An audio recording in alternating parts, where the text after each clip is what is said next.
మహారాష్ట్ర అభ్యంతరాలు నీటి లభ్యత సిడబ్ల్యూసీ నివేదిక మేరకే ప్రాణహిత చేవెళ్ల నుంచి కాళేశ్వరం ప్రాజెక్టుగా రీ-ఇంజనీరింగ్ చేశామని మాజీ మంత్రి హరీష్ రావు జస్టిస్ పీసీ ఘోష్ కమిషన్కు వివరించారు. ఆనకట్టల నిర్మాణం సహా అన్నింటికీ మంత్రివర్గ ఆమోదం ఉందని తెలిపారు. రైతులకు సాగునీటిని త్వరగా అందించాలనే ఉద్దేశంతోనే కాళేశ్వరం కార్పొరేషన్ ద్వారా రుణాలు తీసుకున్నట్లు చెప్పారు. కాళేశ్వరం ప్రాజెక్టు బ్యారేజీలకు సంబంధించిన అంశాలపై విచారణ చేస్తున్న జస్టిస్ పీసీ ఘోష్ కమిషన్ నాటి ప్రభుత్వ పెద్దల విచారణ కొనసాగిస్తోంది. మాజీ ఆర్థిక మంత్రి ఈటెల రాజేందర్ను ఈ నెల 5న ప్రశ్నించిన కమిషన్ మాజీ నీటిపారుదల ఆర్థిక శాఖల మంత్రి హరీష్ రావును ప్రశ్నించింది. మేడిగడ్డ వద్ద ఆనకట్ట నిర్మాణానికి కారణాలు, మంత్రివర్గ ఉపసంఘం, మంత్రివర్గ ఆమోదం, ఉన్నత స్థాయి కమిటీ, కాళేశ్వరం కార్పొరేషన్, విశ్రాంత ఇంజనీర్ల కమిటీ, టెండర్ నిబంధనలు, నీటి నిల్వ సంబంధిత అంశాలపై జస్టిస్ పీసీ ఘోష్ ప్రశ్నించారు. మొదట కమిషన్తో సమావేశమైన హరీష్ రావు సంబంధిత అంశాలను వివరించారు. అనంతరం ఓపెన్ కోర్టులో జస్టిస్ పీసీ ఘోష్ ప్రశ్నించారు. మంత్రివర్గ ఉపసంఘం ఏర్పాటు ఉద్దేశాలు, కారణాల గురించి అడిగారు. ఉమ్మడి ఏపీలో చేపట్టి కొనసాగుతున్న ప్రాజెక్టుల్లోని సమస్యలు, వాటిని పరిష్కరించి ముందుకెళ్లడం కోసం ఉపసంఘాన్ని ఏర్పాటు చేశామని, కమిటీ సిఫార్సుల మేరకు రీ-ఇంజనీరింగ్ చేశామని హరీష్ రావు వివరించారు. తమ్మిడిహట్టి వద్ద 152 మీటర్ల ఎత్తుతో ఆనకట్ట నిర్మాణానికి మహారాష్ట్రను ఒప్పించేందుకు అన్ని రకాల ప్రయత్నాలు చేశామని, ఆ రాష్ట్రం ససేమిరా అందని తెలిపారు. నీటి లభ్యతకు సంబంధించి కేంద్ర జలసంఘం అభ్యంతరాలు, నీటి నిల్వ సామర్థ్యం తక్కువగా ఉన్నందున రీ-ఇంజనీరింగ్ కు వెళ్లినట్టు చెప్పారు. ఆనకట్ట స్థలాన్ని మార్చేందుకు కారణాలు అవేనా అని జస్టిస్ పీసీ ఘోష్ అడగ్గా, తమ్మిడిహట్టి వద్ద 148 మీటర్ల ఎత్తుతో ఆనకట్ట కడితే 44 టీఎంసీల నీటిని మాత్రమే మళ్లించే అవకాశం ఉంటుందని ఇంజనీర్లు చెప్పినట్లు హరీష్ రావు వివరించారు. ప్రాణహిత చేవెళ్ల డీపీఆర్ ను కేంద్ర ప్రభుత్వ సంస్థ వ్యాప్కోస్ చేసినందున కాళేశ్వరం కోసం సర్వే బాధ్యతలను కూడా ఆ సంస్థకి అప్పగించినట్లు ఆయన తెలిపారు. వ్యాప్కోస్ సూచనల మేరకే మేడిగడ్డ ఖరారైందని, అక్కడ 282 టీఎంసీల నీటి లభ్యత ఉందని కేంద్ర జలసంఘం కూడా ధృవీకరించిందన్నారు. డీపీఆర్, ఆనకట్టల నిర్మాణం సహా అన్నింటికీ మంత్రివర్గ ఆమోదం ఉందని ఒక ప్రశ్నకు సమాధానంగా హరీష్ రావు తెలిపారు.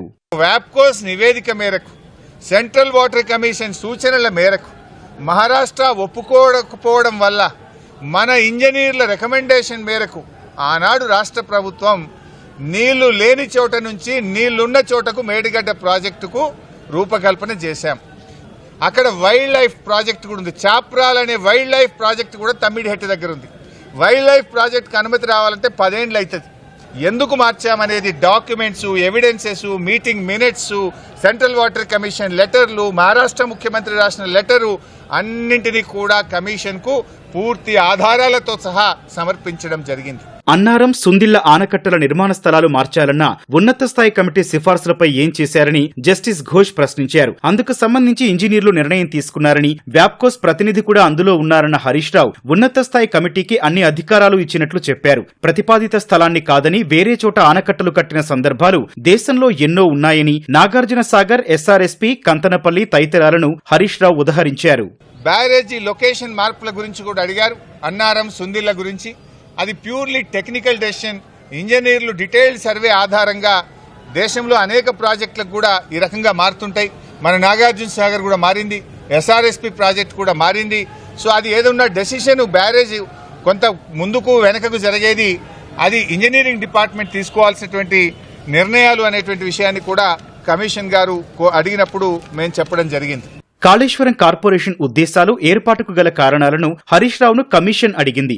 నీళ్లు, నిధులు, నియామకాలు ట్యాగ్లైన్ గా ఏర్పాటైన తెలంగాణ రాష్ట్రంలో రైతులకు త్వరగా సాగునీరివ్వాలని సంకల్పించామని, బడ్జెట్లో అంత మొత్తం నిధులు కేటాయించలేని పరిస్థితుల్లో రుణాల కోసం కార్పొరేషన్ను ఏర్పాటు చేసినట్లు హరీష్ రావు తెలిపారు. కేంద్ర ప్రభుత్వ సంస్థలు, బ్యాంకుల నుంచే రుణాలు తీసుకున్నట్లు చెప్పారు. పారిశ్రామిక, ఇతర అవసరాలకు నీటినివ్వడం ద్వారా వచ్చే ఆదాయం నుంచి చెల్లింపులు చేయాలని అనుకున్నామని, 2 ఏళ్లు కోవిడ్ రావడంతో అది సాధ్యం కాలేదని హరీష్ రావు తెలిపారు. మంత్రివర్గ ఆమోదంతో రాష్ట్ర ప్రభుత్వ గ్యారంటీతో కార్పొరేషన్ ఏర్పాటు అయినందున బడ్జెట్ నుంచి చెల్లింపులు చేసినట్లు తెలిపారు.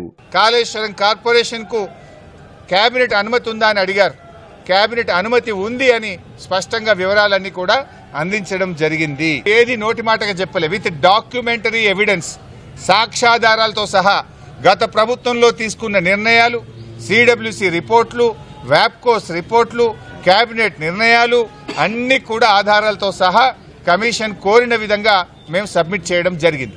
ఆనకట్టల నిర్మాణం కోసం ఆయా ప్రాంతాలను తమకు స్వాధీనం చేయడంలో ఆలస్యం జరిగిందన్న నిర్మాణ సంస్థల ఆరోపణలపై ఏమంటారని జస్టిస్ ఘోష్ అడగ్గా కొంత ఆలస్యం కావడం సాధారణమేనని, అంత ఎక్కువ ఆలస్యం జరగలేదని చెప్పారు. టెండర్ ఖరారై ఒప్పందం అయ్యాక అందులో మార్పులు చేయొచ్చా అని కమిషన్ ప్రశ్నించింది. క్షేత్రస్థాయి పరిస్థితులను అనుసరించి అవసరాల ఆధారంగా చేయొచ్చన్న హరీష్ రావు మంత్రివర్గ ఆమోదం అవసరమని అన్నారు. మేడిగడ్డ నుంచి నేరుగా మిడ్మానేరుకు నీటిని తరలించవద్దని మాత్రమే విశ్రాంత ఇంజనీర్ల committee చెప్పిందన్న Harish Rao Kaleshwaram project layout plan ను కమిషన్ కు చూపించి వివరించారు. ప్రాజెక్టులో 140 టీఎంసీల నీటి నిల్వ ప్రతిపాదించినట్లు చెప్పారు. ఆనకట్టల్లో నీరు నిల్వ చేయొచ్చా?